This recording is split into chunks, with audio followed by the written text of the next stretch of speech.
Lucas capítulo 5, versículo 17, a partir do 17.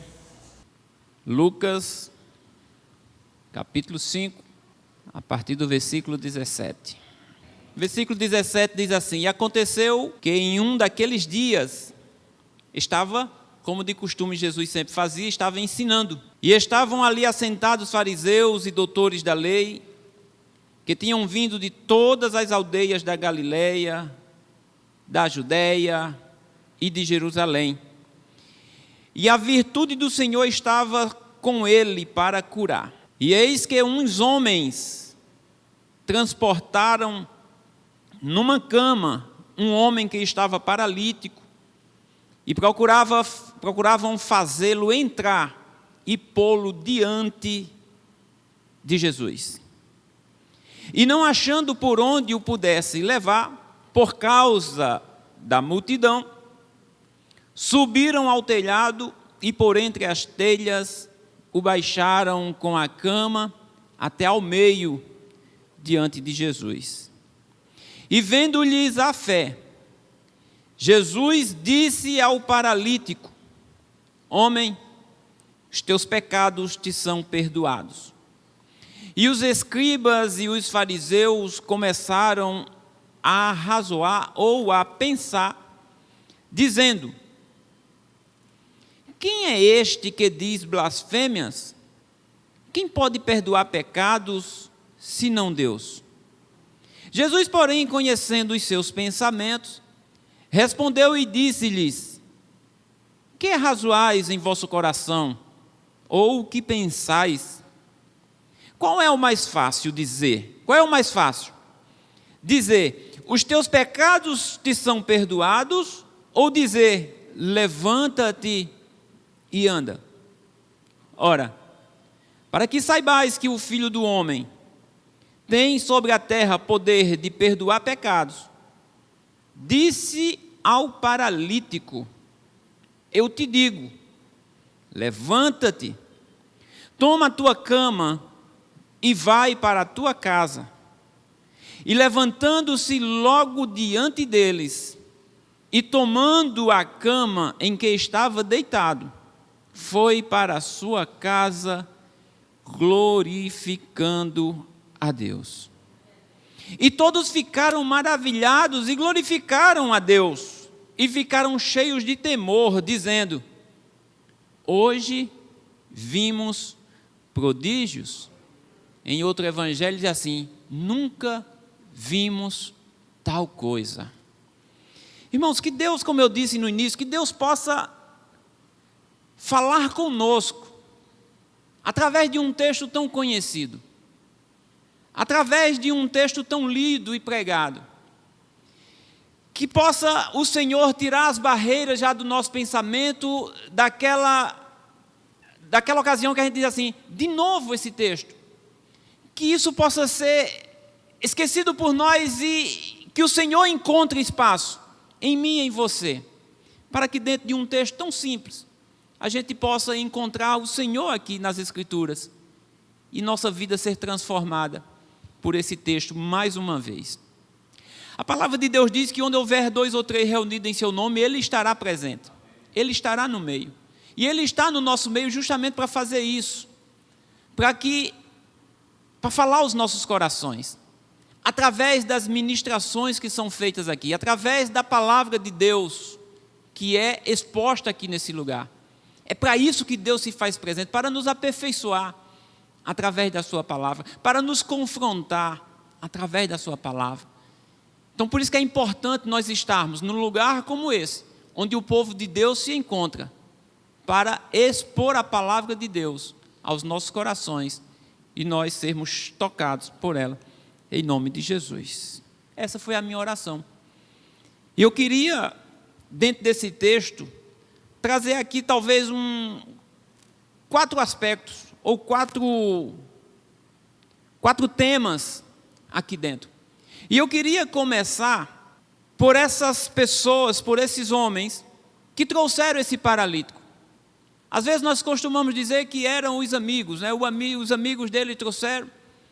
A Bíblia não relata se era amigo, se era familiares, se eram pessoas qualquer, não importa.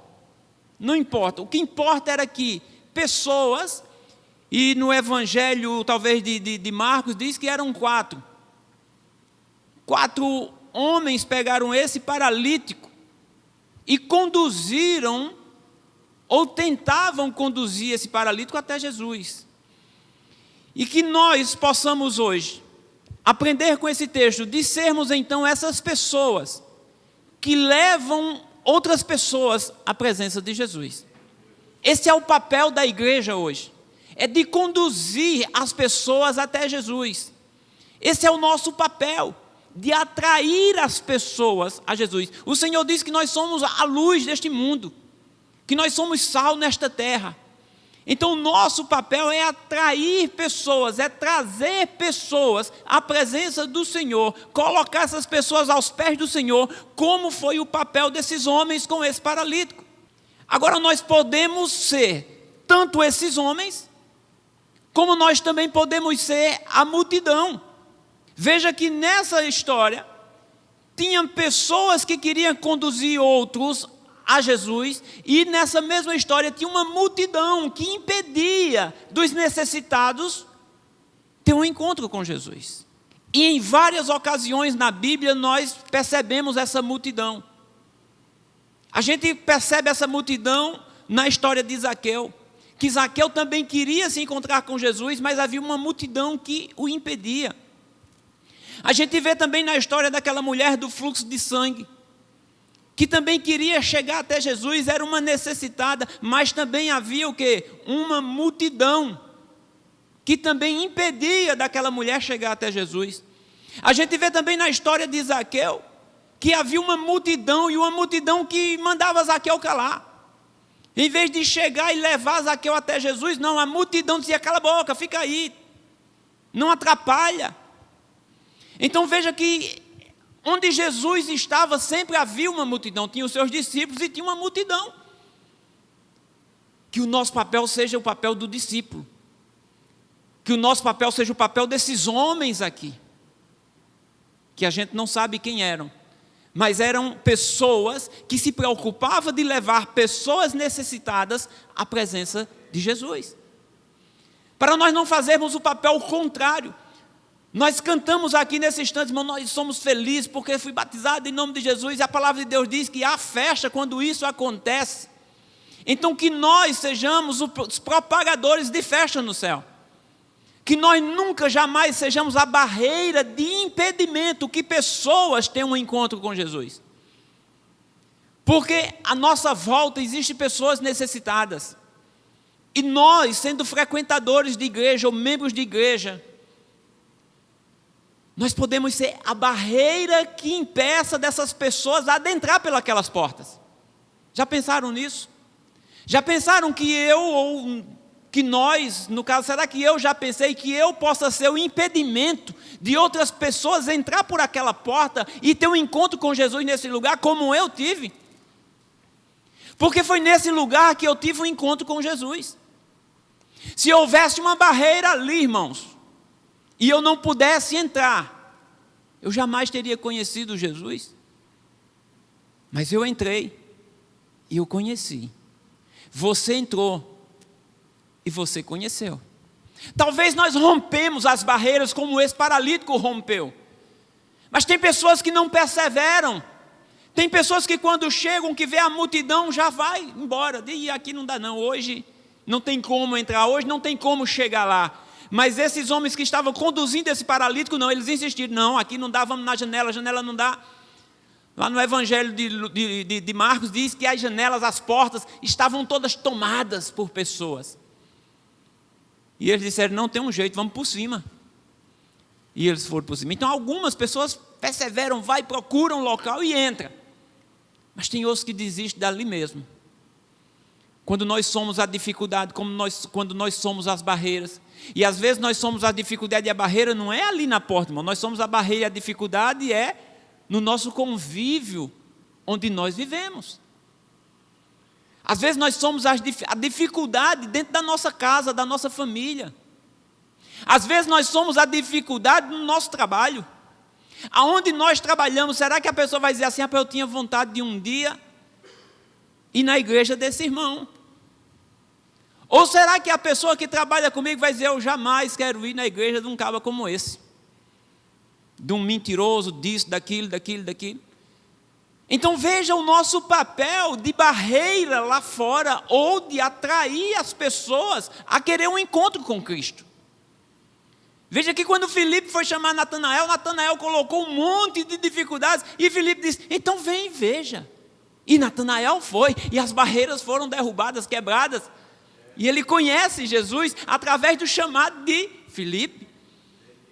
Veja que a mulher samaritana, ao ter um encontro com o Messias que ela estava esperando, ela saiu correndo, deixou a água que era importante para ela e foi na aldeia dizer, ei, será que aquele não é o que a gente está esperando? E os homens de lá correram todos, por quê? Porque a mulher foi e atraiu aquelas pessoas para estar ao pé do Senhor. Então que nós façamos o papel da mulher samaritana, que nós façamos o papel de Filipe, que nós façamos o papel desses 4 homens que conduziu o paralítico até ali, mas nunca, jamais, o papel da multidão. Bartimeu gritando, Senhor, clamando, tem misericórdia de mim, e a multidão, cala a boca, fica aí, não está vendo que ele está ocupado? Sempre terá uma multidão, e que essa multidão não seja eu e nem você. Sempre terá empecilhos das pessoas chegarem até Jesus, mas que esses empecilhos não sejam eu e nem você. Outra coisa, irmãos. Então, fica claro esse ponto? Nós seremos então agora canal ou canais de bênção para as pessoas chegarem até Jesus, amém? Nós vamos nos esforçar lá no nosso trabalho. Nós vamos nos esforçar na nossa escola. Nós vamos nos esforçar dentro da nossa casa. Nós vamos nos esforçar dentro da nossa rua, do nosso bairro, para que pessoas sejam atraídas por mim e por você, até um encontro com Jesus. Nós vamos colocar essas pessoas aos pés de Jesus, e Jesus vai tratar, porque Jesus trata. Quando a pessoa chega aos pés dele, ele trata. Ele cura, ele salva, ele faz maravilhas nas vidas daqueles que se achegam até ele. Vinde a mim, ele diz. Então é importante nós levarmos essas pessoas até ele. No versículo 22, tem uma coisa aqui interessante. Diz assim que Jesus, porém, conhecendo os seus pensamentos, respondeu e disse, por que vocês estão pensando isso no coração de vocês? Jesus estava ali, irmãos, numa sala, num local, onde diz aqui que tinha doutores, tinha fariseus, conhecedores das Escrituras.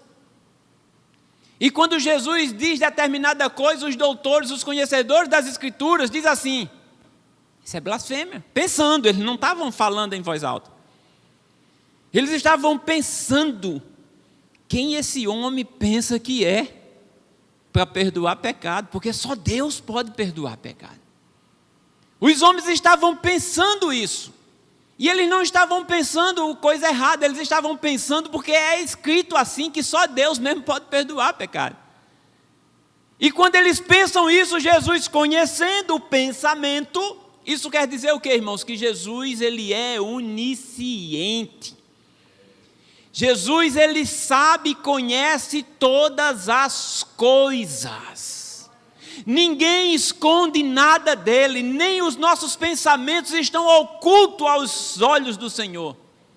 Ele sabe tudo, nosso deitar, nosso levantar. A gente pode ir ao mais profundo, ao mais alto, ele está lá.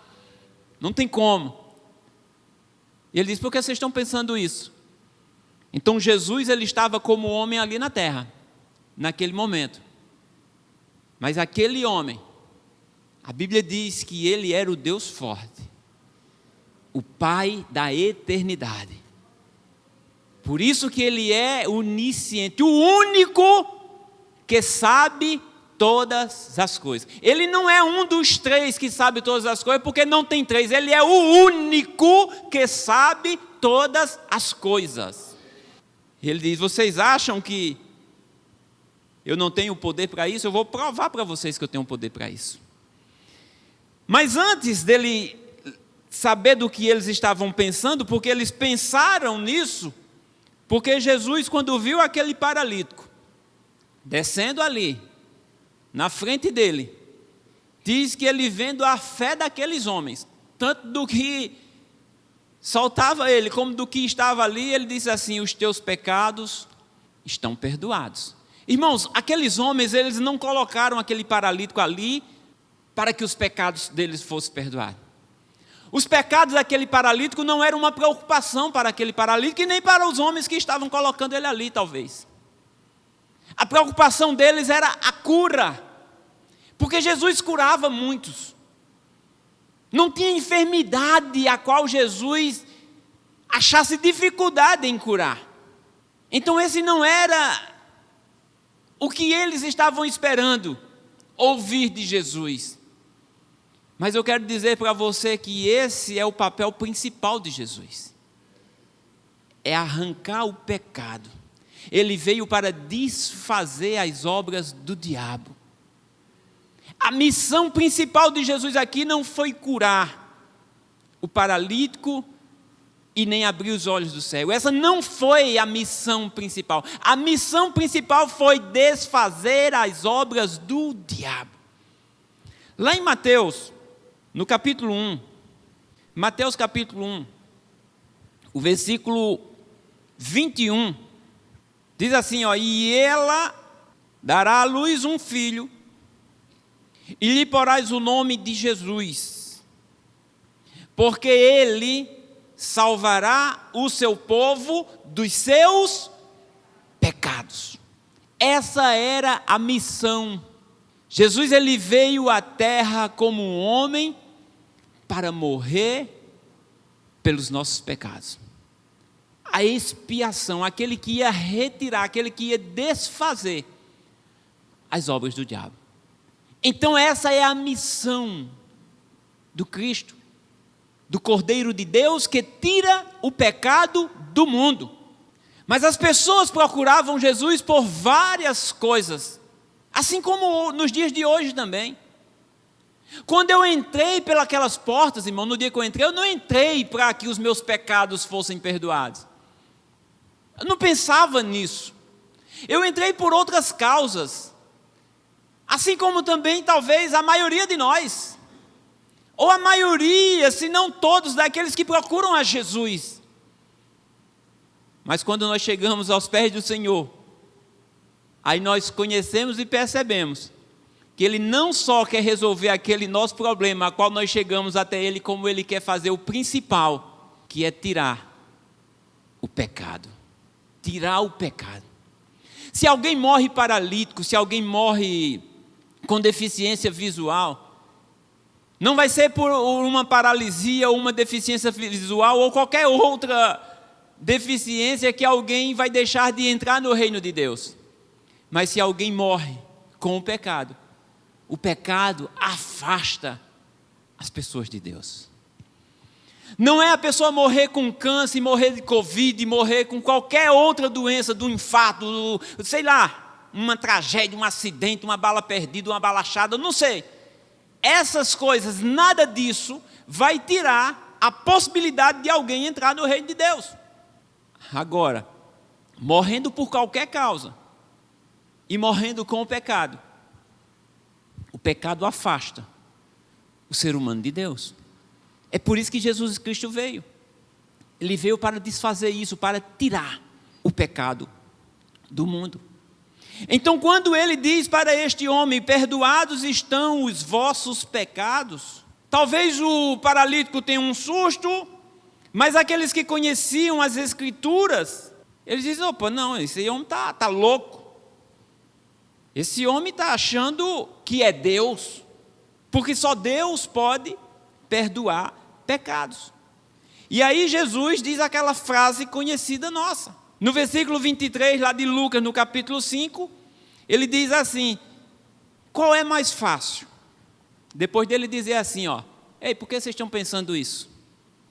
Dá um susto, né? Você está pensando numa coisa e o outro chegar assim: por que você está pensando isso de mim? Mas foi justamente isso que aconteceu. Por que vocês estão pensando isso? Qual é mais fácil? É dizer: os teus pecados estão perdoados, ou dizer: levanta-te e anda. Qual é mais fácil você dizer para um paralítico? Imagine você dizer para um paralítico, olha, os teus pecados estão perdoados, vai embora. E ele não estava dizendo da boca para fora, ele estava dizendo porque ele era o único que podia fazer isso. Porque pecado, irmãos, é uma ofensa a Deus, por isso que só Deus pode perdoar. Você não pode perdoar alguém que me magoou, quem tem que perdoar alguém que me magoou sou eu. Pecado é uma ofensa a Deus, então só Deus pode perdoar. Aí ele diz, qual é mais fácil? É dizer para esse paralítico, os teus pecados estão perdoados, ou dizer levanta-te e anda? Dizer levanta-te e anda é mais complicado, porque aí você vai ter que ver a pessoa andar. E dizer perdoados estão os teus pecados, você diz e ninguém vê. O pecado você não vê assim, ó. Eu olho para você, você olha para mim, e a gente não vê. E é por isso que talvez a gente não se incomode tanto. É por isso que talvez a humanidade não se incomode tanto. Apesar da gente ver as consequências do pecado, da gente perceber as consequências do pecado, mas a gente enxerga uma paralisia, a gente enxerga uma deficiência, a gente enxerga um monte de coisas, mas a gente não enxerga o mal que o pecado causa na vida de um ser humano, inclusive a separação eterna de Deus. Então era muito mais fácil para alguém dizer assim, olha, perdoados estão os teus pecados, vai embora. Mas Jesus diz assim, olha, para que vocês saibam que eu tenho poder e autoridade para perdoar os pecados desse homem ou de qualquer um. Ele olhou para o paralítico e disse, levanta-te, pega essa tua cama e vai para casa. E diz que na mesma hora, o paralítico levantou, pegou sua cama e foi para casa fazendo, sabe o quê? Glorificando a Deus. Mas a maior coisa que aconteceu aqui não foi ele levantar, foi os pecados terem sido retirados dele. Esse é o maior mal da humanidade, é o pecado. Vocês lembram naquela história dos 10 leprosos? Que chegaram para Jesus pedindo o quê? Senhor, tira os nossos pecados. Não, eles pediram para que eles fossem limpos da lepra. E Jesus diz, vai lá e mostra então para os sacerdotes. E eles creram na palavra do Senhor, porque quando eles saíram de perto de Jesus, eles ainda estavam leprosos. Mas eles saíram para se mostrar ao sacerdote, porque era o que acontecia quando alguém ficava limpo da lepra, ele tinha que ir mostrar ao sacerdote que estava limpo para ser liberado, para voltar para a sua convivência com a sua família. E Jesus diz, vai lá e mostra para os sacerdotes. Eles saíram 10. E diz que no meio do caminho eles ficaram limpos. Então o que eles queriam já tinha acontecido. Eles queriam ficar limpos da lepra. Assim como o paralítico queria andar. Assim como o cego queria ver. Mas diz que quando eles perceberam que estavam limpos, que estavam curados, 9 continuaram para ir mostrar ao sacerdote. Mas um disse, opa, tem mais coisa ali. E diz que esse um voltou até Jesus. E se curvou diante de Jesus e foi adorá-lo. E Jesus disse assim, não eram 10? Só um veio. Pois a tua fé te salvou. Agora ele não tinha só a limpeza da lepra, agora ele já tinha outra coisa mais, que era o que Jesus queria fazer, irmãos. Então muitas vezes as pessoas procuram Jesus para uma cura e recebem a cura, mas vão embora. Outros procuram Jesus para uma cura, recebem a cura, mas querem ficar aos pés de Jesus e aí recebem mais coisas. E aí essas pessoas começam a colocar o reino de Deus em primeiro lugar e a sua justiça. E diz que demais coisas são acrescentadas na vida dessa pessoa, coisas terrenas mesmo. Mas o maior de tudo isso é a salvação da alma. Isso é o que Deus quer fazer com as pessoas que chegam até Ele. E esse é o nosso papel de trazer essas pessoas até Jesus. Agora, como é que hoje acontece esse milagre do pecado ser perdoado? Porque Jesus, ao ressuscitar, Ele deu uma ordem aos seus discípulos. Ele disse, vocês agora vão por todo o mundo, vocês vão pregar o Evangelho a toda criatura: quem crer e for batizado será salvo. E as Escrituras mostram para nós que quando uma pessoa ouve o Evangelho, se arrepende e vai fazer uma aliança com Cristo através do batismo, diz que naquele momento, quando é invocado o nome do Senhor Jesus, na vida daquele que está sendo batizado, diz que os seus pecados são perdoados. Então o que aconteceu com aquele homem acontece quando o pecador se decide caminhar com Cristo e desce às águas no batismo. Agora presta atenção, invocando o nome do Senhor Jesus, o nome daquele que está acima de todo nome, o nome que está acima de todo nome, o único nome, e não há outro embaixo da terra nem nos céus, pelo qual os homens possam ser salvos, a não ser por este nome. Então é este nome que precisa ser invocado na vida daqueles que se arrependem, para que aconteça o arrancar, a lavagem do pecado daquele pecador. Abra comigo em Atos no capítulo 2, Atos capítulo 2, o versículo 38. Quando perguntaram a Pedro e aos demais apóstolos: o que faremos, irmãos? A resposta de Pedro foi a seguinte: disse-lhes Pedro: arrependei-vos, e cada um de vós seja batizado, em nome de Jesus Cristo, para perdão dos pecados, e recebereis o dom do Espírito Santo. Então veja que quando perguntaram a Pedro: o que faremos? Arrependam-se, sejam batizados em nome de Jesus Cristo, em nome do Senhor Jesus. Para que se batizar? Para dizer para o mundo que você é crente? Pedro está dizendo que você vai se batizar em nome de Jesus para remissão dos pecados. É para remissão dos pecados. Poucas pessoas viram a irmã Eduarda se batizando sexta-feira. Nós comunicamos aqui hoje que ela foi batizada. Mas lá naquele dia, naquele momento, aconteceu, irmãos, isso aqui. Quando o nome do Senhor Jesus é invocado, diz que o pecado é retirado. É uma nova criatura. A pessoa morreu para o mundo e agora ela vai viver para Cristo. Nós éramos escravos do mundo, agora nós seremos escravos do Senhor. Nós obedecíamos ao mundo, por isso éramos escravos do mundo. Agora nós vamos obedecer ao Senhor, a sua palavra, por isso nós seremos agora escravos dele. Então o batismo não é para dizer para as pessoas que agora eu sou crente, o batismo é para anunciar que agora eu sou uma nova criatura, para acontecer algo impressionante na nossa vida, que é o pecado ser retirado de nós. E também para dizer: agora eu sou de Jesus. Agora eu sou do Senhor. Agora eu não sou do mundo. Agora eu sou de Deus. Agora vivo não mais eu, mas Cristo vive em mim. Agora a vida que eu vivo nessa carne, eu vivo para agradar aquele que me tirou das trevas. E a nossa vida agora precisa ser assim. Porque aqui também diz, irmãos: e recebereis o dom do Espírito Santo. Recebereis a virtude que vem do alto, promessa de Deus para aqueles que se entregam a Ele.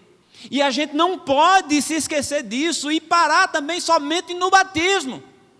Nós precisamos avançar. Eu fui batizado, meus pecados foram retirados, mas agora eu quero, Senhor, isso aqui, olha. A sua palavra também diz que eu receberei o dom do Espírito. É hora de buscarmos. É hora de continuar buscando, Eduarda, o dom do Espírito sobre a sua vida. Para a gente terminar, lá em Atos, no capítulo 22, Atos 22, versículo 16, na ocasião em que Paulo estava sem visão, tinha perdido a visão, fazia 3 dias, estava orando, jejuando, o Senhor mandou um homem orar por Paulo. Esse homem ora e a visão de Paulo retorna. E no versículo 16 do capítulo 22, esse homem Ananias diz assim para Paulo: e agora, por que te detens? Porque está demorando? Levanta-te, e batiza-te. E olha o que é que acontece. Lava os teus pecados. De que jeito? Invocando o nome do Senhor. Só tem um jeito de lavar o pecado. Só tem um jeito de arrancar o pecado. É levantando-se, batizando-se, invocando o nome do Senhor. Não é invocando títulos, é invocando o nome do Senhor. O nome do Senhor dos exércitos, o nome do Senhor dos senhores, o nome do rei dos reis, do rei de Israel. É esse nome que tem efeito sobre o pecado, assim como é esse nome que tem efeito sobre os demônios, sobre as enfermidades. É o nome do Senhor Jesus. Repito, o nome que está acima de todo nome. Então, por isso que todo pecador precisa ouvir a mensagem do Evangelho. E a mensagem do Evangelho inclui o batismo. E o batismo bíblico é o batismo invocando o nome do Senhor Jesus, porque é esse nome, através do batismo, do arrependimento daquele pecador ou pecadora, que os pecados são retirados e vai começar uma nova vida agora para o Senhor.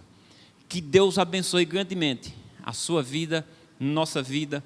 Pense sobre tudo isso e seja um canal de Deus na vida das pessoas, para atrair as pessoas até Jesus, e todo esse processo aconteça na vida dessa pessoa, como está acontecendo na minha e na sua. Deus abençoe a todos em nome de Jesus.